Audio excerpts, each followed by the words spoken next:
What's going on, YouTube? It's good to be back. Thanks for tuning in to QueReviews. February was a little slow. We only had like 2 really good movies come out. March has a few movies coming out that seem pretty promising, so be on the lookout for more of those reviews. Today we're going to be talking about a highly anticipated Disney Pixar movie. Very excited to talk about it, so make sure to like, subscribe, keep doing what you've been doing. We're getting amazing feedback, amazing comments. Thank you for participating in those conversations. Let's talk about Onward.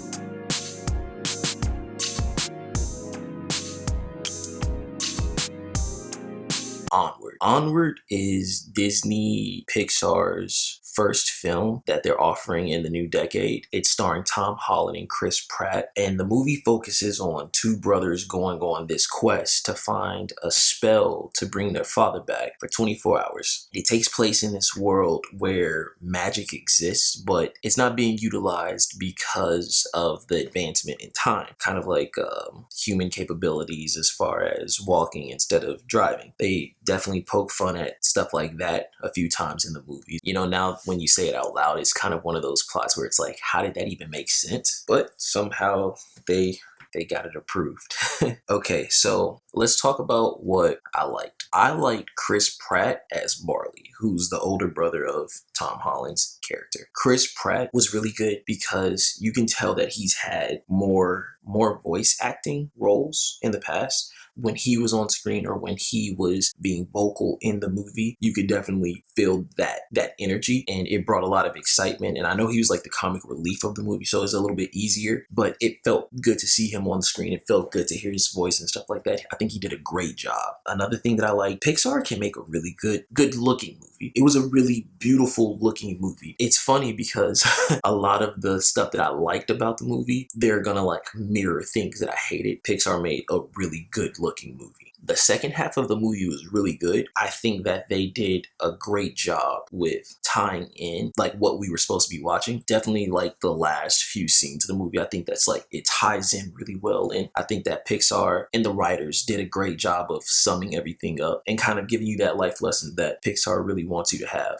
Another thing that I liked was the message. The message about confidence and growing up. I thought that was so cool to see. I know that Pixar definitely has like message-driven movies, and I was wondering when I saw the trailer for Onward, what was the message gonna be? Once you see it, you'll definitely understand, because it's not like they just hammer it over your head, but it's something that you see in the main character where you're just like, oh, he needs confidence. He needs to grow up. And so I think this is like the best way to transition into the things that I hated. I hated Tom Holland as Ian, and that sucks because I really like Tom Holland. I think he's a great Peter Parker. He's the best Peter Parker, but man, I didn't see Spies in Disguise purely on the understanding that Tom Holland and Will Smith would be voice acting. I was like, it's just not for me. But this wasn't good to me at all. It was very awkward. I think that it was very misplaced. I feel like they just could have had someone else do this character so much more justice. I think that Tom Holland has a really good awkward voice, but I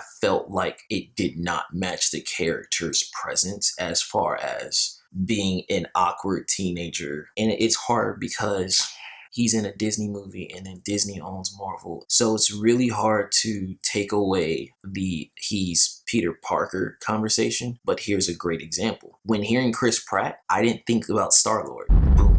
But it also comes with more experience, more time doing something. And that's why I think that the voice acting just could have been a little bit better. Another thing that I hated, the movie was so filler. It felt like maybe because it came after Frozen 2, which was really good. Maybe I just had my expectations a little too high, but it just felt like there wasn't the true Pixar presence. It doesn't seem like it could be in the same conversation of Monsters, Inc., Toy Story, Frozen. There's just so many other different Pixar classics, and this just does not seem like it's going to be a classic. Another thing that I hated, the first half of the movie was so slow and so unnecessary. Maybe it was there to capture the attention of children, but it just felt like there were just way too many jokes. It was way too much dialogue that had nothing to do with the plot. They kept mentioning a board game, and then the board game ties into the actual like quest, and you know, nah.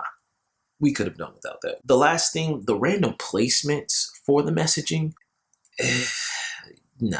All in all, I give this movie a solid 6 out of 10. I think that it looks great. It just doesn't sound great. And I think that they could have done something completely different in the first half to make the second half. They set up the second half to be incredible. It's like they filmed the second half first, got lazy, and then just threw together something for the first half. I'll go ahead and say it. If you have a Disney Plus account, you can just wait until this hits Disney Plus. It's not something that you have to rush out and see next weekend. It's March. There's a few movies coming out this month, so Onward's probably gonna tank in the next few weeks just based on the movies that are coming out. So comment in the comment section. Let me know your thoughts on Onward. What would you like to see from Disney Pixar in this decade? They had such a strong decade. What do you think that they should do? What are some adaptations that you would like to see Disney Pixar take on? Also, how do you feel about voice acting in modern animated films? Do you think that we should kind of stick to traditional voice actors, or should we utilize the more familiar voices that we hear, even the people that we see in live action films? Should we utilize those people in voice acting because they're so familiar? Just comment in the comment section. Let me know your thoughts. Make sure to like, subscribe, do all of the things other YouTubers tell you to do.